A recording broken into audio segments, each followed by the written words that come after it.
ఎక్కువ తక్కువలాటలో ఎంతకాలం పరిగెడతారా?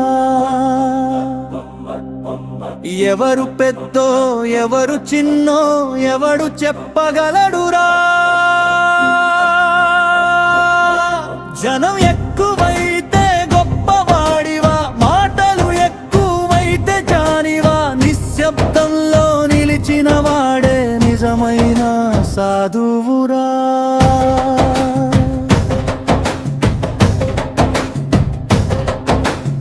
పది ఊర్లు తిరిగితే పెద్దోడివైపోతావా?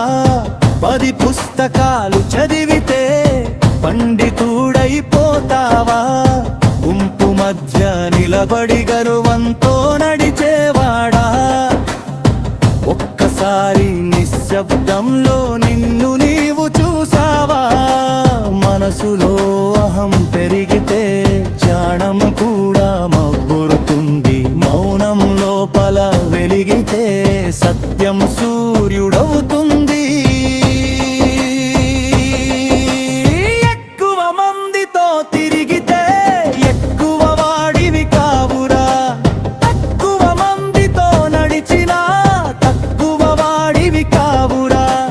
ఎక్కువ తక్కువల భావమే మనిషిని చిన్న చేస్తుంది. సమదృష్టి కలిగిన వాడే నిజమైన గొప్పవాడురా.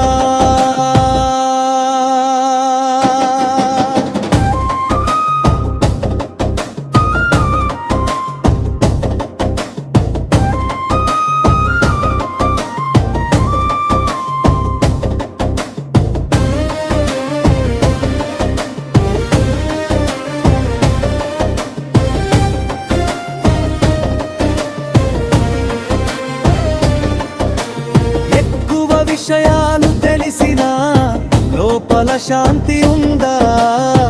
ఎక్కువ మంది తెలిసినా నీకు నీవు తెలిసిందా? లోకమంతా తెలుసుకున్న మనసు మాత్రం ఖాళీగా, శూన్యంలో నిలిచిన క్షణంలో సత్యం కనిపిస్తుందిగా. తక్కువ మాటలు మాట్లాడే మౌనిలో మహజీయాలనుంది. తక్కువ మందితో తిరిగే ఋషిలో విశ్వం ఉంటుంది. లోపలికి వెళ్ళిన వాడు లోకాన్ని మొత్తం చూస్తాడు. బయటకి పరుగెత్తిన వాడు తననే తాను మరిచిపోతాడు. గొప్పవాడినయ్యా అనుకున్నవాడు ఇంకా మార్గంలోనే ఉన్నాడు. అందరూ గొప్పవారే అన్నవాడు సత్యద్వారం తట్టాడు. సమానంగా చూసే దృష్టిలో ఆధ్యాత్మికత వెలుగుతుంది. ఎక్కువ తక్కువల భావం పోతే ఆత్మ సత్యం ప్రత్యక్షమవుతుంది.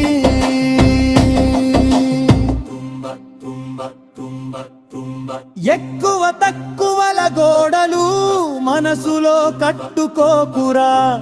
అందరిలోనూ ఒకటే ఆత్మ, అది మరచిపోకురా.